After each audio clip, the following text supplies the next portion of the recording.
அது சரியான மத்தியான நேரம். வெயில் பயங்கரமா கொளுத்துது. காவிய குருவி தன்னுடைய மகள் கீர்த்தி குருவிய தன்னுடைய ரெக்கை கீழே மறைச்சு வைப்பா. அப்போ அந்த வெயில தாக்கு பிடிக்க முடியாம மகள் குருவி ரொம்பவே கவலையோட, அம்மா, இந்த காட்டை விட்டுட்டு நம்ம எங்கேயாச்சும் கிளம்பி போயிடலாம். இத பாருமா கீர்த்தி, எத்தனையோ காலமா நம்ம இந்த காட்டுக்குள்ள வாழ்ந்துட்டு வரோம். இங்க இருக்கிற வானிலை நமக்கு பழகி போச்சு. இதுவே நம்ம வேற காட்டுக்கு போனோம்னா இதை விட பயங்கரமான வெயில் அடிச்சதுன்னா என்ன பண்ணுவோம்? அப்படி சொன்ன தாயோட பேச்ச கேட்ட அந்த மகள் குருவி கொஞ்சம் கோவத்தோட, அட என்னம்மா நீ, இங்க தங்கறதுக்கு ஒரு பச்சை பசையில மரம் கூட கிடையாது. காடு முழுக்க காஞ்சி போயிடுச்சு. நம்மளுடைய வீட்டுக்குள்ள தங்கினா ஏதோ வெப்பத்துக்குள்ள தங்கின மாதிரி இருக்கு. ஏதாச்சும் நதியோரம் போயிடலாம். அப்படி சொன்ன மகள் பேச்சுக்கு அந்த தாய்க்குருவி கோவம் அடையாம மகள் குருவிய ரொம்பவே கெஞ்சி கேட்டுக்கிட்டே, இது பாருடா கண்ணு, உன்னுடைய கவலை எனக்கு நல்லா புரியுது. நான் என்னுடைய தோழியான மீனா குருவியோட வீட்டுக்கு போய் அவளாண்ட கூலர் இருக்கு, அதனால இந்த வெயில் காலம் முடிகிற வரைக்கும் நமக்கு தங்கறதுக்கு இடம் கொடுப்பால கேட்டுட்டு வரேன். நானும் கூட வரேம்மா. இங்க நான் தனியா இருக்கிறது அந்த ராட்சச கழுகு பார்த்துச்சுன்னா என்ன சாப்பிட்டு முழுகிடும். ஆமாம்மா, நீயும் என் கூடவே வா. அந்த விதமா சொல்லிட்டு மகளை தான் கூடவே அழைச்சுக்கிட்டு அந்த காவிய குருவி தன்னுடைய தோழியான மீனா கிளியோட வீட்டுக்கு வருவாங்க. அப்ப மீனா கிளி தன்னுடைய குடும்பத்தோட கூலரான நிம்மதியா தூங்கிட்டு இருக்கும். அதே நேரத்துல காவிய குருவி கூப்பிடும், மீனா கிளி இருக்கியா? அப்படி சத்தமா கூப்பிடும். அந்த பேச்சை கேட்டு அந்த மீனா கிளி வெளியில வந்து தன்னுடைய தோழியான காவிய குருவிய பாத்துக்கிட்டே, என்னடி இந்த நேரத்துல வந்திருக்கு? எல்லாம் நல்லபடியா தானே இருக்கு? என்ன மன்னிச்சிருடி.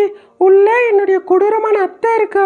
தயவு செஞ்சு இங்க இருந்து கிளம்பி போடி. நான் வெளியில வந்து உன்னை சந்திக்கிறேன். என்னுடைய அத்தை மட்டும் பார்த்தானா என்ன திட்டி திட்டி சாவடிப்பா. அந்த விதமா சொன்ன உடனே காவா குருவி தன்னுடைய மகளை அழைச்சுக்கிட்டு அங்க இருந்து கிளம்பி போயிடுவா.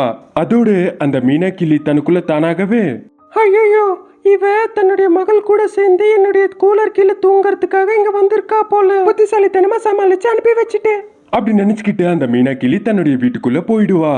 அப்போ காவிய குருவி கவலைப்படாம பக்கத்துல இருக்கிற ராதாபுராவோட வீட்டுக்கு வருவா. ராதாபுரா தன்னுடைய புருஷன் கூட ஏசில இருப்பாங்க. காவிய குருவி போய் அந்த ராதாபுராவை கூப்பிடுவா. அப்ப வெளியில வந்த அந்த ராதாபுரா கோவத்தோடு, என்னடி ஏழைக்குருவி, என்னுடைய வீட்டுக்கு வந்திருக்கேன். ஏதாச்சும் பணம் தேவைப்படுதா? இல்லைன்னா இந்த வெயில தாக்கு பிடிக்க முடியாம எங்க வீட்டுக்குள்ள இருக்கிற ஏசி அடியில கொஞ்ச நேரம் உட்காந்துட்டு போலான்னு வந்திருக்கீங்களா? என்னடி பேச மாட்டேங்கிறீங்க? என்னத்த சொல்ற? ஒரு தோழி உன்னுடைய வீட்டுக்கு வந்தப்ப என்னன்னு புரிஞ்சிக்காம இப்படி அவமானப்படுத்தும் போது என்ன சொல்ற? என்னுடைய புருஷன் இருக்கும்போது என்கிட்ட கஞ்சிக்காக அலைஞ்சவங்க நீங்க இன்னைக்கு என்ன இப்படி அவமானப்படுத்துறீங்களா?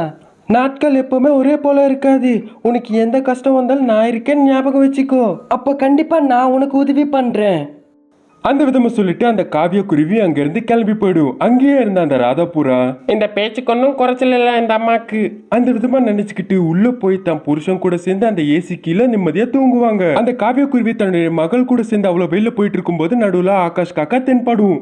அப்ப அந்த காவிய குருவி ஆகாஷ் காக்கா பார்த்தும் பார்க்காம அப்படியே கண்டுக்காம போயிடும். அப்ப ஆகாஷ் காக்கா நடுவுல புகுந்து, அட என்னக்கா, இந்த தம்பியை பார்த்தும் கண்டுக்காம கிளம்புற, என்ன ஆச்சு? சின்ன வயசுல இருந்து என் கூட இருந்த தோழர்களே இன்னைக்கு என்னுடைய நிலைமையை பார்த்து கிண்டல் அடிக்கிறானுங்க. சில நாட்களுக்கு முன்னாடிதான் எனக்கு உன்னை தெரியும். அதனால நீ உதவி பண்ணுவேன்னு எனக்கு நம்பிக்கை கிடையாது. அதனால நீ என்னை போக விடு. எல்லாரும் ஒரே மாதிரி இருப்பாங்கன்னு நீ நினைக்காதக்கா. சாக வேண்டிய என்ன அந்த ராட்சச கழுகு கிட்ட இருந்து காப்பாத்தி எனக்கு இன்னொரு வாழ்வை பிச்சையா போட்டவன் நீ. இன்னைக்கு நான் உன் முன்னாடி உசுரோட இருக்கிறேன்னா இதுக்கான காரணம் நீ தான்க்கா. இந்த உசுரை நீ போட்ட பிச்சை. அதனால உனக்கு என்ன வேணுமோ என்கிட்ட கேளுக்கா. அப்படி சொன்ன உடனே அந்த காவிய குருவி நடந்த எல்லா விஷயத்தையும் சொல்லுவா. அதை கேட்டு அந்த ஆகாஷ் காக்கா சிரிச்சுக்கிட்டு, அக்கா இதை பாருங்க, நீங்க ஒன்றும் கவலைப்படாதீங்க.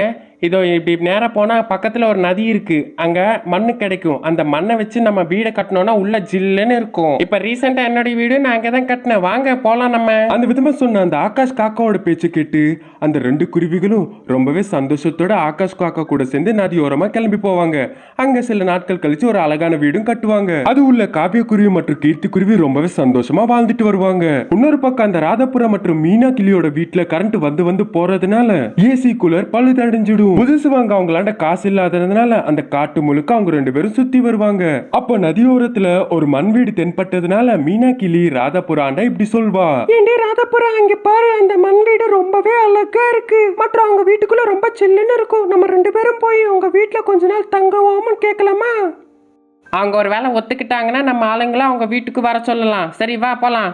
அப்படி பேசிக்கிட்டு அவங்க 2 பேரும் ஒன்னா சேர்ந்து பறந்து போய் அந்த காவியா குருவியோட வீட்டை கதவு தட்டுவாங்க. அந்த சத்தம் கேட்டு கதவை திறந்து வெளியில பார்த்தா தங்களுடைய நண்பர்கள் வெளியில தெரிவாங்க. மற்றும் அவங்கள ரொம்ப அன்போட வீட்டுக்குள்ள வர வைப்பா.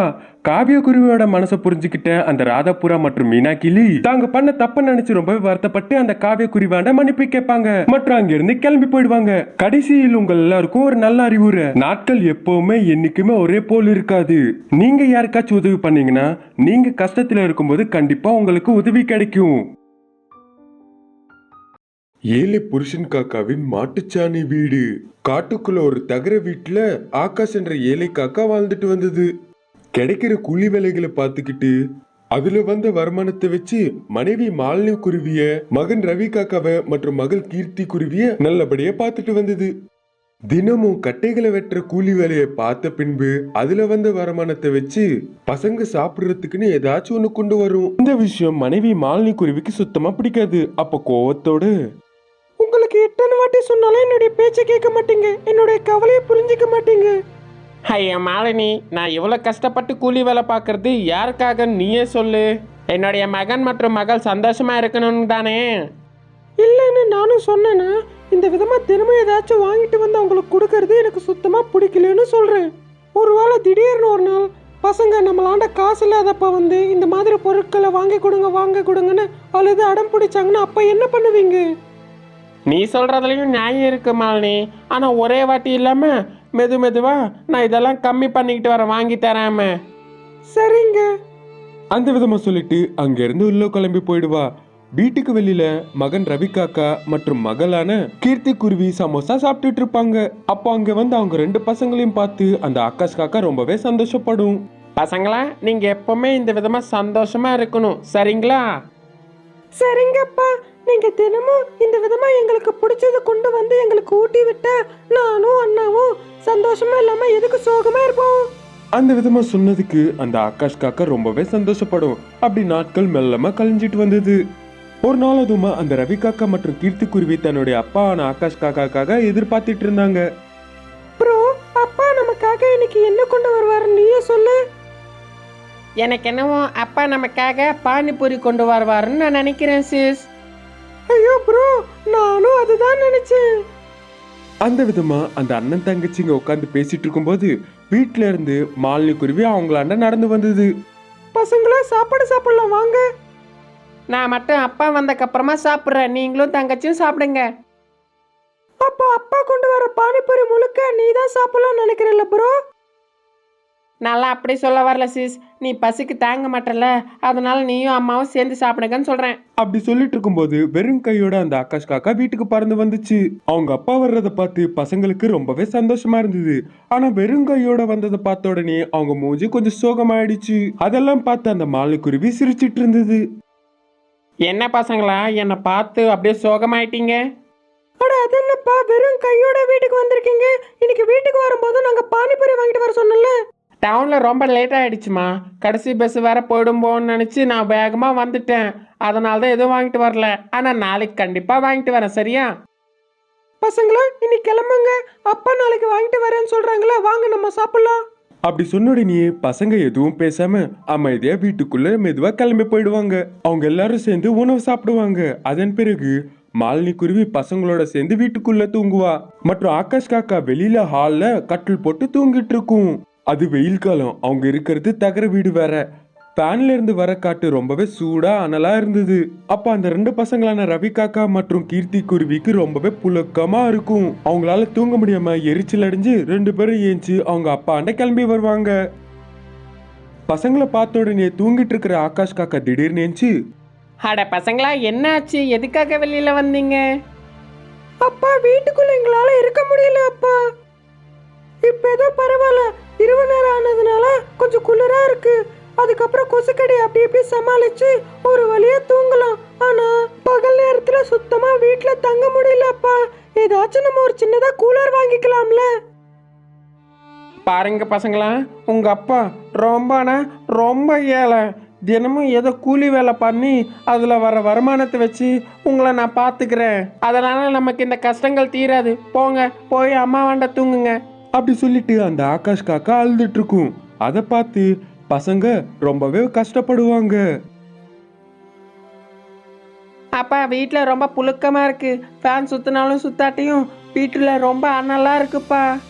அதனால் நாங்களும் உங்கள் கூடயே இங்கே தூங்குறோம்ப்பா. இதை பாருங்க பசங்களா, வெளியில் பயங்கரமாக கொசுக்கடி இருக்குது. நீங்கள் எப்படியாச்சும் வீட்டுக்குள்ளே அனலாக இருந்தாலும் சரி உள்ளேயே போய் தூங்குங்க. அப்படி அந்த ஆகாஷ் அவங்களுக்கு எவ்வளவு சொன்னாலும் அந்த பசங்க அவங்க அப்பா கூடவே கட்டில தூங்குனாங்க. அப்போ அதே சமயத்துல கொசுக்கடி பயங்கரமா கடிக்கும். அதை தாங்கிக்க முடியாம அந்த ரெண்டு பசங்களும் அவங்க அப்பா வாண்ட, அப்பா அனலா இருந்தாலும் வீட்டுக்குள்ள நல்லாதான் இருக்கு. இங்க வெளியில இந்த கொசுக்கடியை என்னால தாங்கிக்க முடியல. அதனால நான் வீட்டுக்குள்ள போய் அம்மா வாண்டையே தூங்குறேன். அந்த விதமா சொல்லிட்டு தங்கச்சி குருவி கிளம்பி போயிடும். அது கூடவே அண்ணன் காக்காவும் அந்த கொசுக்கடியை தாங்கிக்க முடியாம உள்ள போயிடுவான். அப்படியே ரெண்டு பேரும் அவங்க அம்மாவாண்ட தூங்கிக்கிட்டு அவங்களோட ஏழைத்தனத்தை பத்தி ரொம்பவே திட்டிப்பாங்க. மறுநாள் காலையில கூலி வேலைகளுக்காக ஆகாஷ் காக்கா பறந்து போயிடும். வீட்டுக்குள்ள மாலினி காக்கா சமைக்க ஆரம்பிப்பா. மற்ற பசங்க வெளியில விளையாண்டுட்டு இருக்கும்போது அந்த வெயிலுக்கு தாக்கு பிடிக்க முடியாம அந்த கீர்த்தி குருவி தலை சுத்தி அங்கேயே கீழே விழுந்துருவா. அப்ப உடனடியாக அவங்க பொண்ணை கட்டில் மேல தூங்க வச்சு கூட இருந்து தாய் பார்த்துப்பா. நடந்த எல்லா விஷயத்தையும் தெரிஞ்சுக்கிட்டு அந்த ஆகாஷ் காக்கா வீட்டுக்கு பறந்து வரும். அட என்னங்க இது, கடன் கிடனாச்சு வாங்கி நம்ம பசங்களுக்கு ஒரு கூலரை வாங்கிட்டு வாங்க, பசங்களால தாக்கு பிடிக்க முடியல. அப்படி சொன்ன உடனே கூலர் பத்தி யோசிக்க ஆரம்பிக்கும் அந்த ஆகாஷ் காக்கா.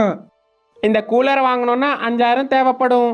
அது மட்டும் இல்லாமல் 24 மணி நேரம் முழுக்கும் ஓடிக்கிட்டே இருக்கும். அதோட சேர்த்து கரண்ட் பில்லும் அதிகமாக வரும். மொத்தத்தையும் கணக்கு பார்த்தா 6000 ரூபாய் மேலே செலவாகும். இப்போ நான் எவ்வளோ கஷ்டப்பட்டு அந்த பணம் சம்பாதிக்க முடியும்? அது மட்டும் இல்லாமல் அந்த பணத்தை நான் சேர்த்து வைக்கிறதுக்குள்ள இந்த வெயில் காலமே போயிடும். இப்போ என்ன பண்ணுறது? வேற ஏதாச்சும் வேலையா யோசிக்கணும். அப்படி யோசிச்சுக்கிட்டே வீட்டுக்கு வெளியில வந்த அந்த ஆகாஷ் காக்காக்கு அவங்க வீட்டுக்கு கொஞ்சம் தூரத்திலேயே ஒரு மாடு தென்படும். அப்ப அந்த ஆகாஷ் காக்காக்கு மாட்டுச்சாணி வீடு ஞாபகம் வரும்.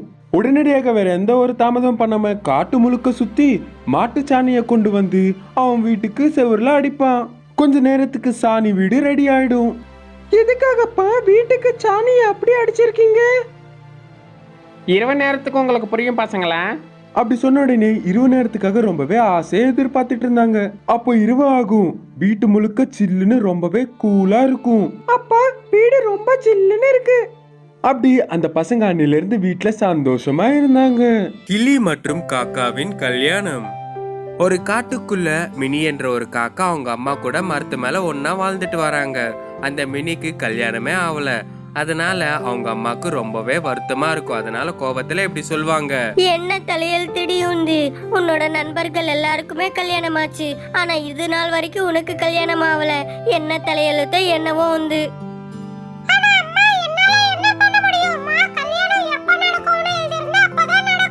அட எப்படிடி நடக்கும் கல்யாணம்? வர்ற யாருக்குமே உன்னை பிடிக்க மாட்டேங்குது. அப்படி வந்து பார்த்தாலும் உன்னை பிடிக்கலன்னு தான் சொல்றாங்க. பின்ன எப்படி நடக்கும் கல்யாணம்? சமையலாச்சும் கத்துக்கோன்னு சொன்னா அந்த சமையல் பேச்சு எடுத்தாலே நீ வீட்ல இருக்க மாட்டேங்கிற. அப்புறம் எப்படி நடக்கும்? அம்மா நான் எப்படி இருக்கேனா அப்படிதான் இருப்பேன். நடந்தா நடக்கட்டும், இல்லனா நான் தனியாவே இருப்பேன்மா. ஆஹா உனக்கு என்னடி, நீ நல்லாவே இருப்ப. ஆனா வெளியில என்னால தாண்டி தலை காட்டிக்க முடியாது. அம்மா நீ இப்படியே பேசிட்டே இருங்க, கிளம்புறேம்மா. அப்போ அங்கிருந்து மினி காக்கா பறந்து போய் ஒரு மரத்து மேல உட்கார்ந்து ரொம்ப சோகமா வருத்தத்தோட யோசிக்கும்.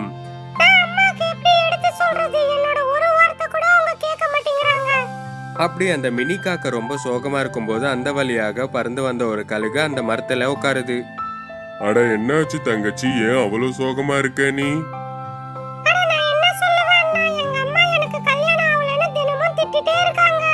ஐயோ அப்படியா, இதுவா பிரச்சனை? நீ ஒன்னும் கவலைப்படாத, கொஞ்ச நாள் எங்க வீட்டுக்கு வந்து தங்கு நீ, சரியா? ஐயோ நீ ஒன்னும் வருத்தப்படாத, நான் போய் உங்க அம்மாவை சம்மதிக்க வைக்கிறேன், சரியா? நான் போய் உடனடியாக கேக்குறேன். அந்த கழுகு மினி காக்கா கூட சேர்ந்து அவங்க வீட்டுக்கு புறப்படுவாங்க.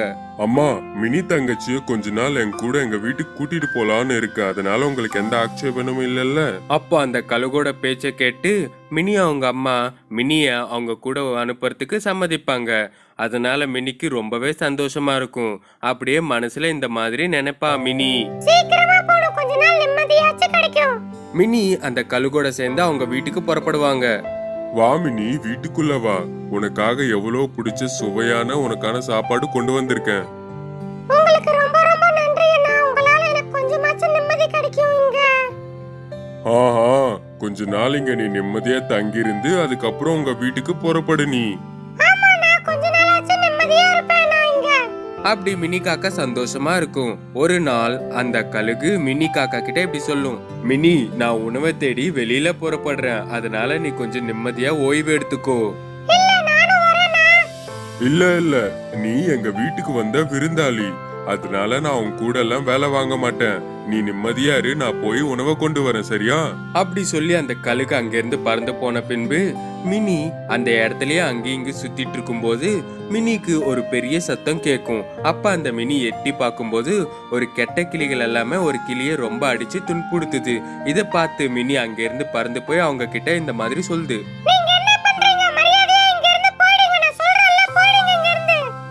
ஆனாலும் அவங்க நிறுத்தாம காயப்படுத்துறாங்க.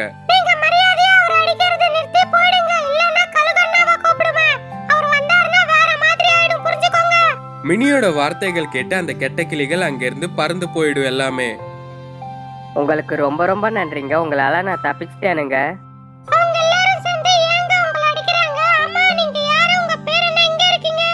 என் பேரு ராக்கிங்க. நான் இங்கே தான் ஒரு மரத்து மேலே வாழ்ந்துட்டு வரேன். சில மாதங்கள் முன்பு அவங்க கூட எனக்கு சண்டை நடந்தது. அந்த சண்டையில நான் தான் ஜெயிச்சேன். ஆனா சில நாட்களா எனக்கு உடம்பு சரியில்லை, அதனால இந்த நேரம் பார்த்து என்ன பழி வாங்க வந்திருக்காங்க. இங்கதாங்க என்னோட வீடு, வாங்க எங்க வீட்டுக்கு கூட்டிட்டு போறேன். அந்த ராக்கி கிளி மினிய தன் கூட கூட்டிக்கிட்டு அவன் வீட்டுக்கு புறப்படுவான். இதுதாங்க என்னோட வீடு, இங்கதான் நான் சில வருஷமா வாழ்ந்துட்டு வரேன். ஆமா, உங்களை பத்தி நீங்க சொல்லவே இல்ல.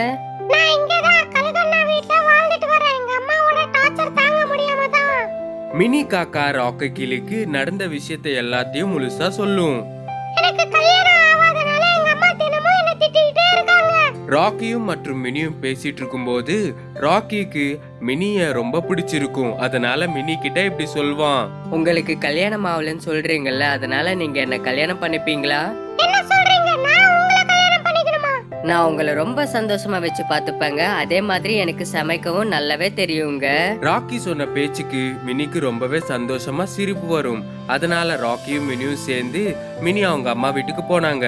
மினி அவங்க அம்மா கிட்ட சொல்லி ராக்கியே கல்யாணம் பண்ணிக்கிறேன்னு சொன்னாங்க. அவங்க கல்யாணம் பண்ணிக்கிட்டு சந்தோஷமா இருந்தாங்க.